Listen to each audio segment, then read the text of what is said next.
Hello, I'm sorry it's been so long. I was meaning to kind of do a video every week, and then I went on holiday for 2 weeks and my camera broke on the 4th day, I think it was. So my plans of doing a kind of holiday vlog have not really worked out. I only just recently realised that while my camera's not taking pictures right now, it will still film. So I wasted 2 weeks not taking any videos.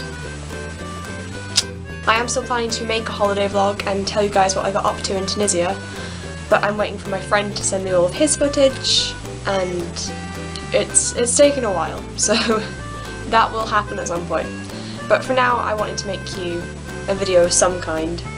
I've also taken a bit of a break because I travelled home to Scotland, which is where I am now. This is my house in Scotland, and I needed some time to kind of unpack and readjust and get used to the weather here, which is not great. It is actually sunny right now, but that's an anomaly. So I thought I'd make a video about what I've been doing, or what I did yesterday. Yesterday I was lent The Fault in Our Stars and I read it, all of it. I've been wanting to read it for a while, but I've been kind of put off by some opinions of it that I've seen on the internet. Specifically Tumblr. People who have read it on Tumblr seem to be one or other extreme, really. People seem to absolutely love it or hate it, and have many reasons for hating it. So arguments that it was badly written, that the characters were bad or unbelievable, that it was kind of Twilight-like in the fact that Hazel kind of seemed to need Augustus, and I think the worst one I've seen is that it glorifies illness and cancer.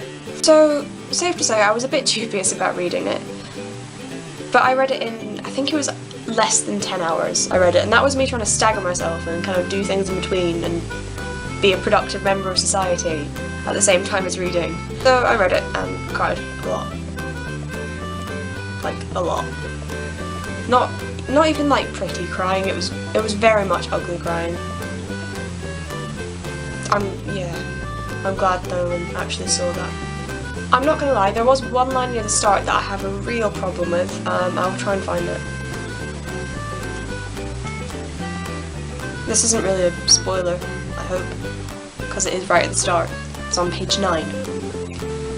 It says, "Look, let me just say it, he was hot. A non-hot boy stares at you relentlessly, and it is, at best, awkward, and at worst, a form of assault. But a hot boy, well..." John Green, I'm sorry, but I hate that line. That's like saying it's okay to be a creep, as long as you're attractive, because you don't look like you're going to assault someone, if you're hot. Yeah, I don't like that. I think that is the one problem that I had with it. The rest of the book, I loved, I did. I loved the characters, I think the writing was beautiful. It was believable and raw and honest. I'm not going to claim to be a great literary expert because I'm not. I don't study English or literature, I haven't for a few years since I've been at school, but I think that the writing was gorgeous. I think that the thing about glorifying illness that people have said, I don't see that. You know, they talk about a lot of the actual medical issues and side effects of cancer and all these things. I don't think it's glorifying it at all. They talk about, I don't want to ruin anything, but at one point someone is throwing up in their own lap. If that's glorifying and romanticising illness, then I don't know what you're thinking is romantic or glorious, because that's not what I think of at all. So I am sorry if I've said anything out of line or if I'm misinformed about anything. I did try to not read all the negative reviews about it because I wanted to read it and form my own opinion. So if I have said anything out of line, I am very sorry. You know, I'm not particularly well informed about cancer, to be honest. I'm lucky enough to not have it, none of my immediate family have it. I do have friends and people that I know who are affected by it, but I don't have a very good knowledge of it, to be honest. But I have seen what it does to people, and I think that The Fault in Our Stars does represent that and show it well, while still kind of showing all the humour and not being like a cancer book. I think it avoids doing that. It doesn't want to be a book that's about cancer. It's a love story. There just happens to be sickness in it. But this actually got me thinking about how much shaming there is on the internet for liking something. The amount of people who have commented on things about people enjoying The Fault in Our Stars and saying, oh, how can you enjoy it? There are all these things wrong with it. So, there's so much shaming for just enjoying something. Like, ew, how can you like Taylor Swift? I like Taylor Swift because I like her music. Like, I'm not gonna stop liking something because someone on the internet says that you shouldn't. I think that if you like something that's not offending anyone or hurting anyone in any way, then there's no problem with it. Like, cool, like things. Liking things is good, being enthusiastic is good. But then there's kind of the opposite side of that as well, with people shaming others for not liking something or not being well informed enough about something. Like, ugh. Sorry, I don't actually know Taylor Swift's complete discography or the name of all of her cats.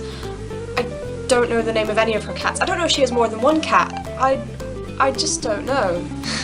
And people try and shame other people for not knowing that. Oh, you're not a true fan if you don't know that. If you like something in any way and you class yourself as a fan, then you're a fan. Good for you, you like something. Instead of trying to shame people for not knowing everything, why don't you try and share your wisdom and educate people instead of hating? Or, ugh. That would just make the internet a better place if you shared why you think things are awesome or why knowing stuff about stuff is awesome. That was very well said words.